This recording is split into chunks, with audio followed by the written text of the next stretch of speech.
Mmm, it's so good. So good when it hits your lips. You guys want some? Hi, I'm Sandy, and I'm going to show you a quick weeknight dinner with all the flavors of a summer barbecue. The beans, the slaw, and the barbecue chicken, and I'll bring them all together in one bowl. I'm just going to start by heating my oil here in the quick cooker so I can get my onions sauteed for the barbecue sauce. So you've probably heard of Buddha bowls or grain bowls or even smoothie bowls. Bowl meals are just so popular, but I love this idea of a dinner in a bowl because you can fill it with fresh, colorful foods, and they're really fun to eat. The best part is that if you love barbecue flavors, but you haven't made barbecue yourself, this is a pressure cooker version. It only takes about 30 minutes. I'm going to show you just how easy it is to come together. So I'm starting with a 3-ingredient barbecue sauce. In my opinion, it's really the star of the recipe. I'm just going to start by prepping my onions. I'm going to go ahead and slice them in the simple slicer, and it cuts them into the perfect sizes. Okay. I'm just going to give these a little cut in half so they're a little bit more manageable in my sauce. My pan is nice and hot. I'm going to add a little bit of salt. This is what's going to help draw out the moisture of these onions and help get them really cooked and release the flavor too. So these onions, you could see, are just starting to change color. You could cook these onions for about 20 minutes and get them totally caramelized to add even more flavor to your sauce, but just sauteing them for a couple minutes adds nice flavor. So I love barbecue sauce. It's so delicious, but it can have a lot of sugar. Now to me, making your own barbecue sauce just makes me feel really cool. And this one is so simple. We just have about a cup of ketchup. We're gonna have some apple cider vinegar and some smoky barbecue rub, plus those onions that are sauteing, and it's that easy. Now I love this sauce because you don't have to pre-mix it in a separate bowl. I'm just gonna add everything to the quick cooker and stir it all up. So I think these onions are looking good. I'm gonna add my cup of ketchup. I'm gonna add a tablespoon of the smoky barbecue. I've actually tried our smoky applewood rub with this recipe too, which also works great, but I really like the extra tang in the barbecue rub. And then 2 teaspoons of apple cider vinegar. So with pressure cooking, all the steam in the pot really locks in all those flavors, especially in this barbecue sauce, and makes it that much more flavorful. I'm going to add just a half a cup of water. This is going to help create more steam and pressure so that everything cooks. And then I'm going to hit cancel and start prepping my chicken.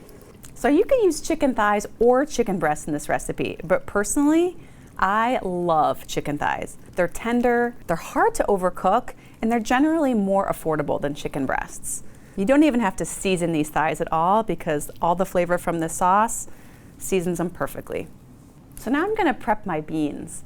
I have a can and a half of black beans right here. So since canned beans are already pre-cooked, I'm really just warming them up in this recipe. I did rinse these really well to get off some of the sodium. So I'm just going to juice some lime right into the beans. It's such an easy way to jazz them up without adding any extra sodium. And put them in the pot with the chicken. So I'm just cooking it on the chicken and poultry setting for 7 minutes. So first I'm going to start with my dressing for the coleslaw. I'm using the creamy dressing that's right on the bottle of the Measure, Mix, and Pour. But I'm just going to swap the red wine vinegar with apple cider vinegar since we used it in the sauce. So I just have 3/4 of a cup of Greek yogurt. This is a really classy creamy dressing that's going to go great with the slaw and pair nicely with the tangy flavors of the barbecue sauce. Okay, then I have 3/4 cup of buttermilk. And I have a tablespoon of that apple cider vinegar. I love that this dressing is right on the bottle, so you don't have to memorize anything. Then I have a teaspoon of Dijon. Dijon mustard is my favorite. Gives a little kick to dressings and sauces. A little bit of salt. And we've got about 2 teaspoons of sugar. A little bit of pepper. Give this just a little shake. It's good to go. So I love using just pre-prepped bags of coleslaw. It's just so easy. And you can customize them too if you want to add more vegetables, like more carrots or more cabbage.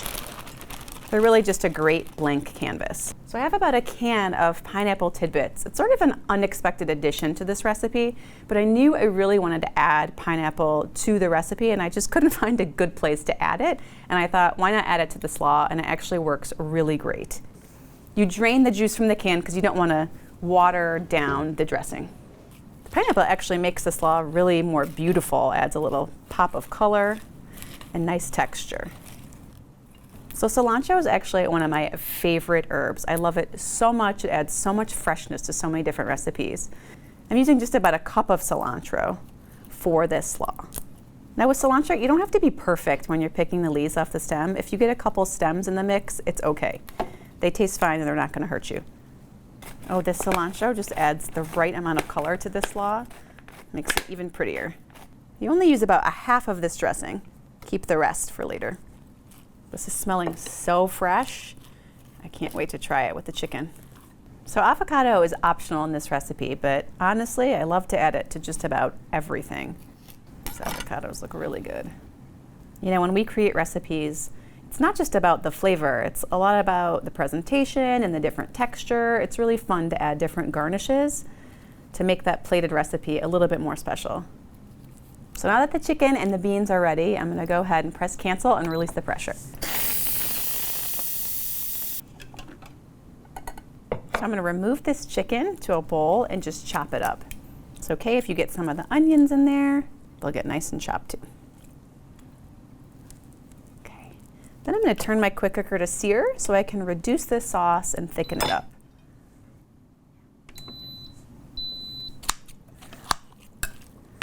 You'll be glad you used chicken thighs, I'm telling you. So when the chicken comes out, the sauce is still a little bit thin. So I'm going to cook it a little bit longer on the sear setting to reduce it. So reducing just means to thicken and really intensify the flavor of a sauce or a liquid. Just think about it. The longer that you reduce it, the more water evaporates and the more concentrated the flavor becomes. And that's really what we want in this barbecue sauce. So whenever I bring this meal home, which I have done a couple times, I tell my husband we're having barbecue chicken. And then he asks, is it the barbecue chicken? And he gets super excited. My son actually likes to eat it wrapped up in a tortilla, which is great about this recipe. You can really customize how you want to serve it. All right, that's looking pretty thick. Just gonna hit cancel, add my chicken back in. Okay, so let's serve this up. I love that people can really customize how they serve this bowl. You could have more slaw if you want, but it all looks so pretty when it's put together. The star of the show. Looks so good. The top with my avocado. So when I started creating this recipe, I actually had this all served on a bun with the slaw and the beans on the side, which again, you could do because it's so easy to customize. I mean, look at that. So even though I'm not a big griller or barbecuer, this barbecue chicken recipe makes me feel like I can bring some weekend cookout vibes to a busy weeknight. And serving it in bowls like this is so easy and customizable for everyone. I cannot wait to eat this, and I hope you try it out too.